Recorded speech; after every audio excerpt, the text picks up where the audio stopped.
everywhere.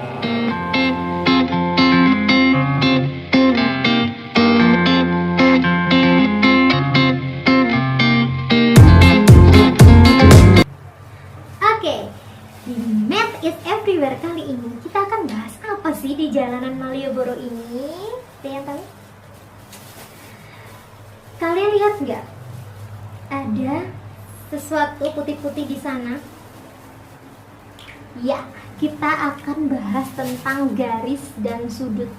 Jadi teman-teman, saya kepingin memberitahu ke kalian semua bahwa sebenarnya matematika itu benar-benar ada di sekeliling kita, ya. Jadi kalian lihat itu ada garis-garis putih, ya kan? Kemudian lantai ini di bawah, nah itu ada garis. Kemudian ini ada di atas saya ada tali yang terpasang dari ujung sana, ujung kanan ke ujung kiri. Nah, itu juga memperlihatkan suatu garis kan? Iya. Jadi kalau di matematika, kalau kita memang membicarakan namanya garis, yaitu pasti suatu hal yang lurus, ya. Jadi seperti ini. Tiang listrik dari bawah ke atas ini itu namanya bisa dinamakan garis. Kalau lengkung namanya apa? Garis lengkung ya. Jadi nanti kalau garis yang lengkung ada namanya sendiri, namanya kurva. Tapi nanti kita bahas lain kali ya. Oke. Jadi di garis-garis yang ada di Jalan Malioboro ini kita temukan banyak sekali kan. Nah, itu kalau satu garis ya udah garis gitu aja. Tapi kalau ternyata ada banyak garis, ternyata mereka punya hubungan. Apa yang tahu apa hubungan mereka? Oke. Saya akan kasih tahu. Jadi, jika ada dua garis atau lebih, itu mereka punya nama ya. Jadi punya hubungan. Yang pertama, garis saling sejajar. Apa sih garis saling sejajar itu? Jadi garis saling sejajar itu jika ada dua garis atau lebih, ya. Lebih mudahnya kita lihat lagi di ini garis-garis yang ada di lantai bawah jalanan pedestrian street ini. Pedestrian street, tahu ya, trotoar ini. Jadi ada garis-garis yang putih-putih itu kan ada banyak garis. Nah, tapi mereka lurus terus kan, mereka tidak pernah saling bertemu. Dua garis itu nggak pernah saling bertemu. Itu yang namanya garis sejajar. Jadi ketika ada dua garis itu punya jarak yang sama terus. Jadi dia punya jarak yang sama terus. Mereka mau panjang ke atas ataupun panjang ke bawah, mereka nggak akan pernah bertemu satu sama lain. Nah, itu namanya garis saling sejajar. Ya, contohnya kayak yang di sini. Atau kayak yang ini. Itu garis saling sejajar. Oke, yang kedua. Yang kedua adalah garis berpotongan. Apa itu garis yang saling berpotongan? Dari namanya aja kita sudah bisa sedikit menyimpulkan ya. Namanya aja garis berpotongan, berarti dia saling memotong antara garis yang satu dengan garis yang lainnya. Misalkan garis A, kemudian ini garis B. Ketika mereka saling memotong seperti ini, motong di mana saja. Nah, ketika mereka membuat satu titik potong, itu sudah bisa dinamakan garis yang saling berpotongan. Simple bukan? Ya. Nah, di garis berpotongan ini ada garis yang berpotongan secara khusus. Jadi punya hubungan khusus. Apa tuh hubungan khususnya? Mau tahu? Enggak. Oke. Garis yang saling berpotongan khusus itu bisa dinamakan garis yang tegak lurus. Itu yang ketiga ya. Garis yang tegak lurus. Apa sih garis yang tegak lurus itu? Jadi namanya aja tegak lurus. Kalian masih ingat kan? Di SD dulu ada yang namanya garis tegak lurus. Tegak lurus itu adalah jika suatu garis ya berpotongan tapi dia membentuk sudut. Iya, benar. Sudut siku-siku. Jadi kalau dia tegak lurus, maka yang satunya tegak, yang satunya lurus ya. Itu pasti dia membentuk suatu sudut, namanya sudut siku-siku. Nah, sudut siku-siku itu berapa besarnya? 90 derajat. Itu namanya garis yang tegak lurus. Oke. Kita punya satu lagi. hubungan antara dua garis, yaitu yang keempat ya ini ya, adalah garis saling berimpit. Apa? Berimpit. Nah, apa sih garis yang saling berimpit itu? Kayak gini. Ya, jadi garis yang berimpit itu jika ada satu garis, dua garis ya. Jadi garis pertama dan garis yang kedua, mereka saling menumpuk. Nah, oke, misalkan garis yang pertama dengan garis yang kedua itu mereka saling menumpuk. Meskipun panjangnya berbeda, yang satu panjang, yang satu pendek atau sama-sama panjang, ketika mereka sudah menumpuk maka itu disebut garis yang berimpit. Oke, sudah tahu? Jadi biar kalian tidak lupa, silakan ditulis ya. Ada berapa garis tadi? Ada garis ya sejajar. Yang kedua ada garis berpotongan. Ada yang ketiga berpotongan juga tapi khusus namanya tiga, garis tegak lurus. Yang keempat adalah garis yang saling berimpit. Nah, ada setidaknya ada 4 hubungan antara dua garis. Oke, setelah melihat perjalanan saya di Jalan Malioboro, kita akan jalan-jalan lagi. Saya akan memperlihatkan kepada kalian semua bagaimana sih di mana kita sekarang, tapi kita lihatnya lewat map. Akan lihat bagaimana kita terlihat dari atas. Katakan peta. Oke. Tarang. Nah, jadi ini adalah jalanan di Malioboro kalau kita lihat dari map. Nah, untuk itu ada titik merah, itu adalah posisi saya di sini. Jadi kalian bisa lihat kan, ada banyak jalanan yang terlihat di map sana, ya kan? Ada jalan Malioboro, ada jalan apa lagi itu. Nah, jalan-jalan di sana kalau kita lihat dari map itu membentuk suatu garis kan? Iya. Nah, garis-garis itu ada yang saling memotong, ya kan? Nah, akhirnya ketika dua garis saling memotong, dua jalan itu saling memotong, berpotongan, maka disitulah terbentuk yang namanya, ada yang tahu? Yang namanya sudut, ya. Jadi, sudut itu apa?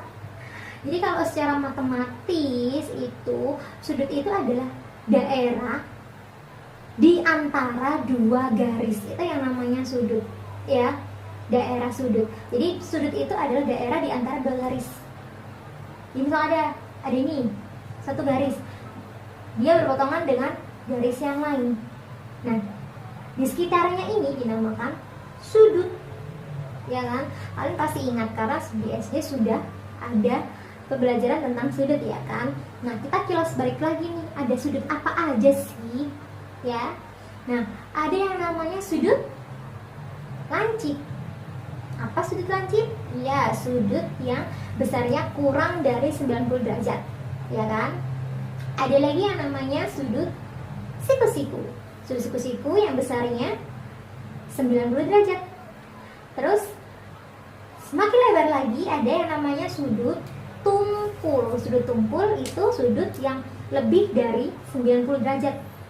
Kalau semakin membesar lagi, dia namanya sudut lurus.